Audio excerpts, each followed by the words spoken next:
15 اگست 1947 یہ تاریخ ہندوستان کی تاریخ کا وہ اہم حصہ ہے جو ہمیشہ کے لیے ہر ہندوستانی کے لیے یادگار بنا رہے گا۔ اسی تاریخ کو ہمارا پیارا ملک انگریزوں کی غلامی سے آزاد ہوا تھا۔ اس آزادی کے لیے ہمارے لاکھوں ہندوستانی بہادروں نے اپنی جانوں کی قربانیاں دی تھیں۔ ہندوستان کی جنگ آزادی میں مسلمانوں کا کردار اور مسلمانوں کا رول بہت اہم تھا۔ جنگ آزادی میں مسلمانوں نے اپنی جان اور مال کی قربانی دی تھی۔ جنگ آزادی میں سب سے زیادہ شہید ہونے والے مسلمان ہی تھے۔ کالے پانی کی سزا پانے والے بھی سب سے زیادہ مسلمان ہی تھے۔ بے شمار مسلمانوں نے اپنی جان اور مال کی قربانی دی تھی، لیکن سبھی قربانیوں کو بھلا دیا جاتا ہے۔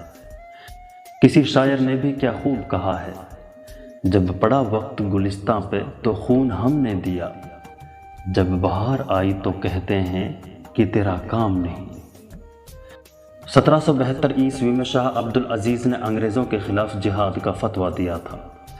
حالانکہ 1857 عیسوی میں منگل پانڈے کی کرانتی کو پہلی کرانتی مانا جاتا ہے، لیکن سچائی یہ ہے کہ شاہ عبد العزیز نے اس سے 85 سال پہلے مسلمانوں کے دلوں میں آزادی کی آگ جلا دی تھی۔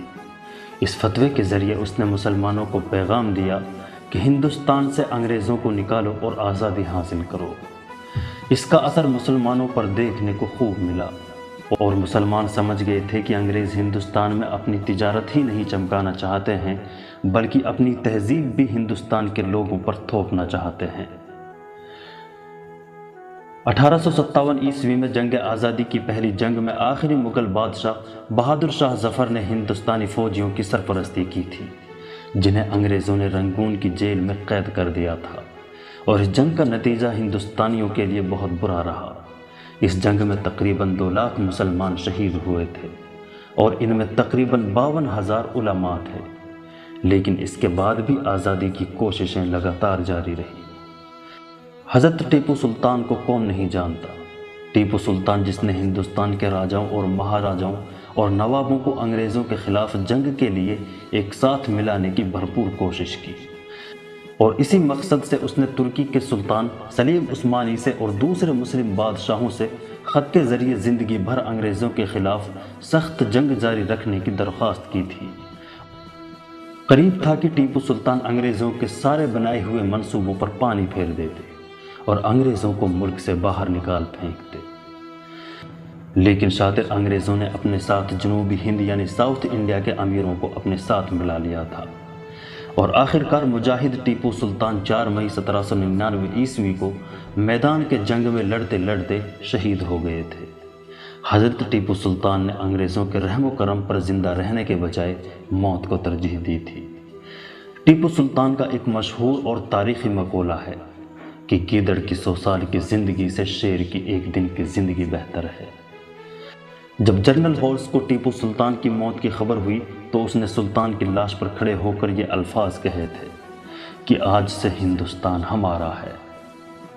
مولانا حسین احمد مدنی نے انگریزوں کے خلاف فتویٰ جاری کیا تھا کہ انگریز فوج میں بھرتی ہونا حرام ہے۔ انگریزی حکومت نے مولانا حسین مدنی کے خلاف مقدمہ درج کیا۔ سنوائی کے دوران انگریز جج نے مولانا حسین مدنی سے پوچھا کہ کیا آپ نے فتویٰ دیا ہے کہ انگریز فوج میں بھرتی ہونا حرام ہے؟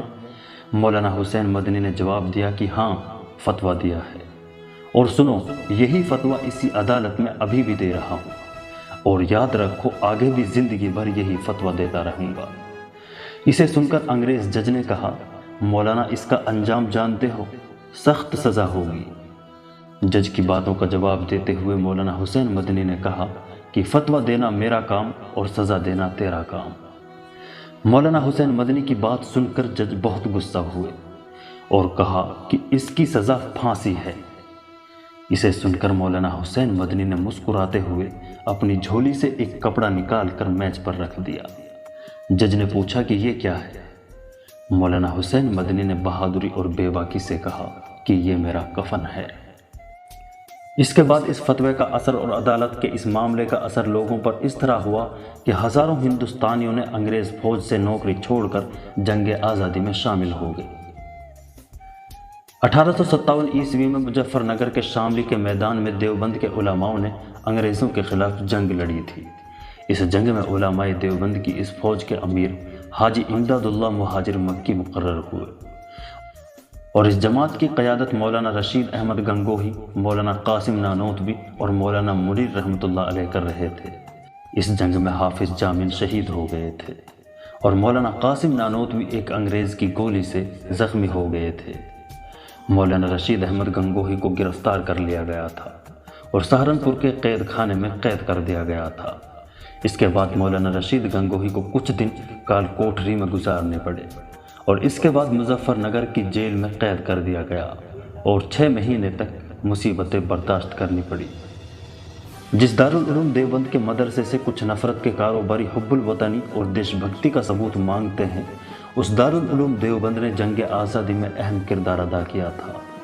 1857 عیسوی کی جنگ کے بعد جس میں ہندوستانیوں کو بھاری نقصان اٹھانا پڑا تھا، اسی کے بعد اس مدرسے کی تعمیر کی گئی تھی، اور اس کی تعمیر کا مقصد علم کے ساتھ ساتھ جنگ آزادی کے لیے مسلمانوں کو تیار کرنا تھا۔ سن 1912 عیسوی میں ریشمی رومال تحریک کی شروعات اسی دیوبند کے مدرسے سے ہوئی تھی۔ جنگ آزادی کے لیے مسلمانوں کو میدان جنگ میں پہنچانے کا کام اسی دارالعلوم دیوبند نے کیا تھا۔ جنگ آزادی میں شامل ہونے والے بہت سے علماء کرام اور بہت سے مسلمان اسی مدرسے سے تعلق رکھتے تھے، جیسے حاجی امداد اللہ مہاجر مکی، مولانا قاسم نانوتوی، مولانا رشید احمد گنگوہی، مولانا محمود حسن دیوبندی، مولانا حسین احمد مدنی، مولانا عبید اللہ سندھی، مولانا عزیز گل پیشاوری، مولانا منصور انصاری، مولانا فضل ربی، مولانا محمد اکبر، مولانا احمد چکوالی، مولانا احمد اللہ پانی پتی۔ ان کے علاوہ اور بھی بہت سے علماء کرام شامل تھے۔ سن 1919 عیسوی میں جلیانوالہ باغ میں قتل عام کا معاملہ سامنے آیا تھا، جسے امرتسر کا قتل عام بھی کہا جاتا ہے۔ اس جنگ میں بہت سے ہندوستانیوں کو انگریزوں نے شہید کر دیا تھا، اور انہی دنوں میں تحریک خلافت وجود میں آئی تھی، اور اس تحریک کی بنیاد مولانا محمد علی جوہر نے رکھی تھی۔ اس تحریک سے ہندو مسلم ایکتا یعنی ہندو مسلم اتحاد بھی وجود میں آیا۔ گاندھی جی نے علی برادران یعنی مولانا جوہر علی اور مولانا شوکت علی کے ساتھ مل کر اور دوسرے مسلم رہنماؤں کے ساتھ مل کر جنگ آزادی کا سلسلہ آگے بڑھایا، اور اس تحریک نے ہندوستان کے عام لوگوں کو اور ہندو مسلم اور علماء کرام کو ایک پلیٹ فارم پر لا کر کھڑا کر دیا تھا۔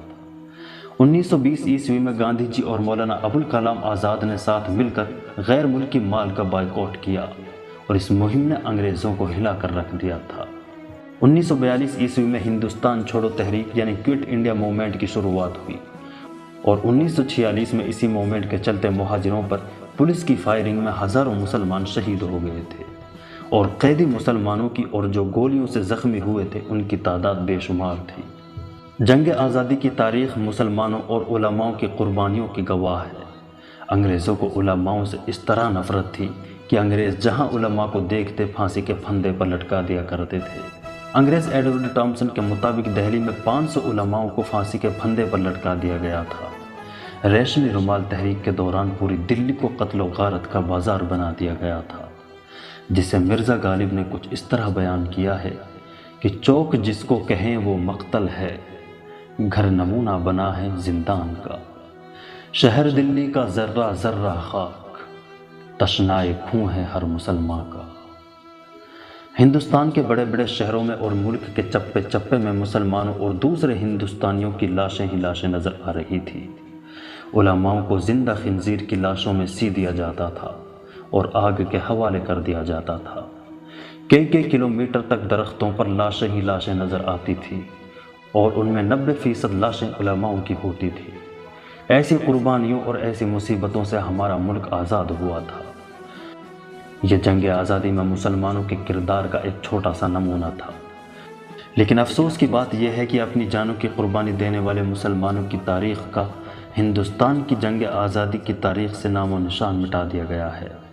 جنگ آزادی کی تاریخ میں صرف ایک ہی مسلمان کو یاد کیا جاتا ہے، اشفاق اللہ خان کو، حالانکہ اس کے علاوہ لاکھوں مسلمانوں نے اپنی جان اور مال کی قربانی دی تھی، اور اس کی سب سے بڑی وجہ یہ ہے کہ خود مسلمانوں نے اپنی تاریخ کو چند کتابوں میں سمیٹ کر رکھ دیا ہے۔ امید ہے آج کی یہ ویڈیو آپ کو ضرور پسند آئی ہوگی۔ اگر یہ ویڈیو آپ کو پسند آیا ہو تو ویڈیو کو لائک اور شیئر کر دیں، اور اسی طرح کی ویڈیو دیکھنے کے لیے ہمارے چینل کو سبسکرائب ضرور کر دیں۔